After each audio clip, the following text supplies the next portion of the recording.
Yes, it's another take on Pinocchio. I know we've had a few of these in just the last couple of years alone, but this is unlike any you have seen before. Let's talk about Guillermo del Toro's Pinocchio.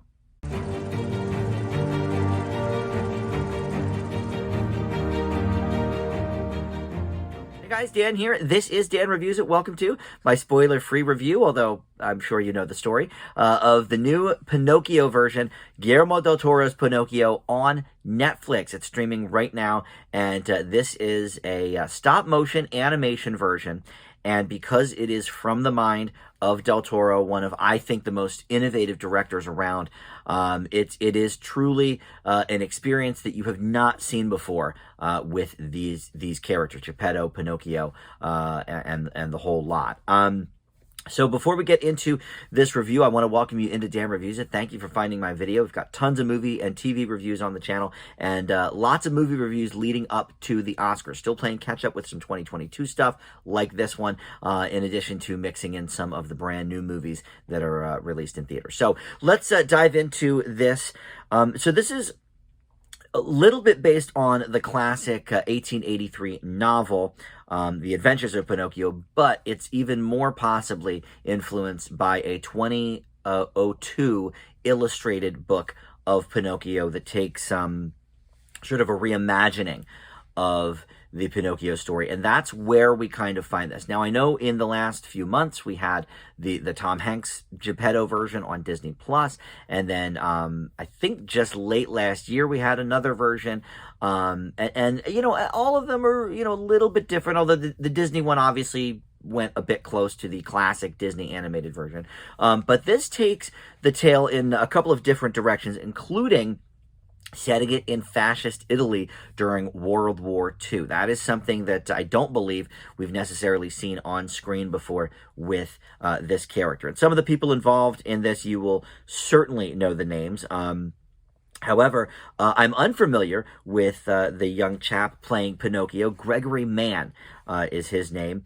And then Ewan McGregor, we know him, of course. He plays Sebastian J. Cricket, who is the narrator of the story, you know, the Jiminy Cricket version of this one.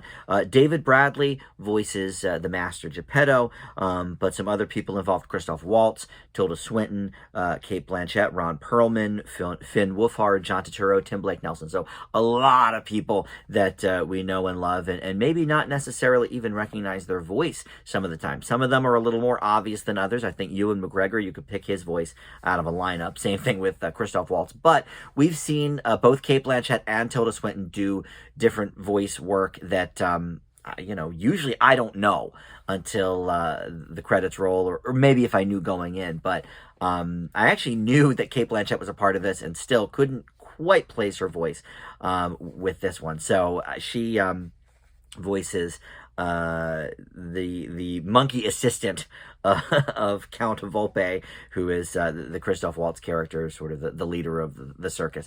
So look, a lot of things about this are going to be things that we have seen before, certainly with this story, you know, many times over.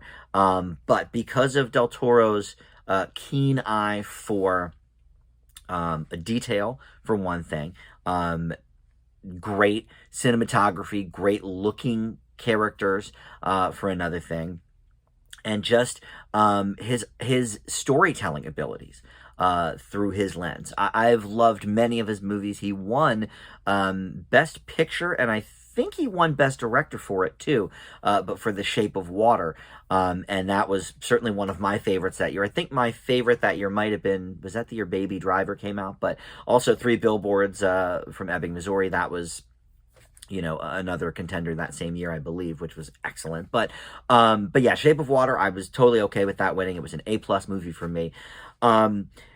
Del Toro, I just think he is so innovative, and he just had a recent Netflix program called The Cabinet of Curiosities, which was kind of Twilight Zone-y a little bit. It was an anthology series. You know, it wasn't my favorite of the things he's done, but always interesting. And if you have the time to watch it, after you watch this, there is a 40-minute documentary about sort of the making of this that, oh my gosh, takes you so behind the scenes with all of this stuff and points out such interesting details and things that I didn't even notice. Not that I'm an eagle-eyed viewer, but I didn't notice as I was watching. And then when they pointed it out in the documentary, I was like, oh yeah. Oh, yeah, yep, they did that. Oh, wow.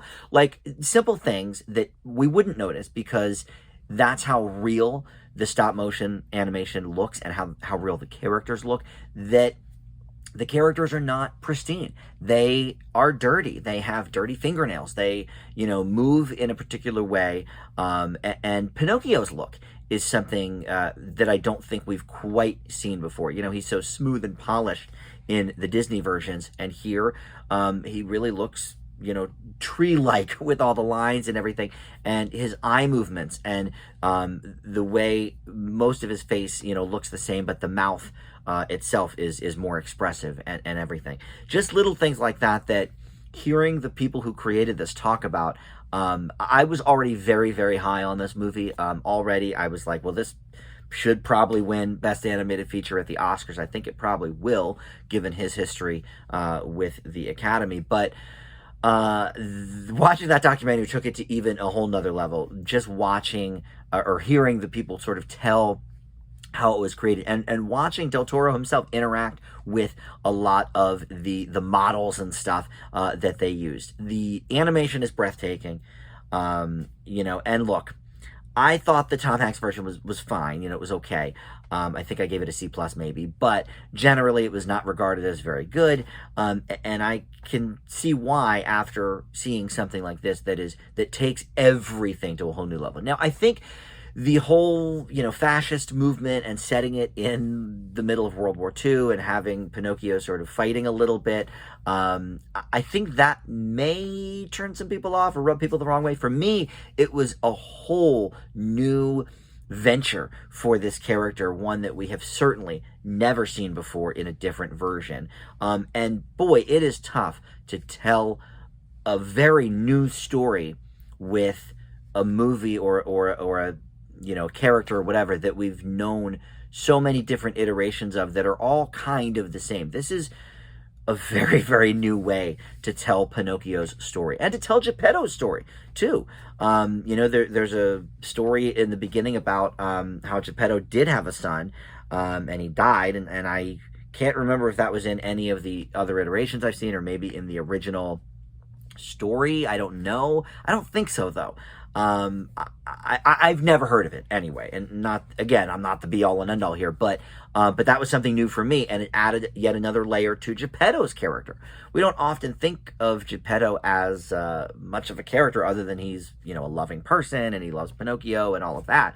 But Del Toro gave him some layers here with that. And again, I'm not sure if that's his creation. But anyway, he co-wrote the screenplay, as he usually does, this time with Patrick McHale. And he, of course, produced it and all of that. Del Toro's vision is all over this. The stamp of the Del Toro look is here. This is an outstanding movie.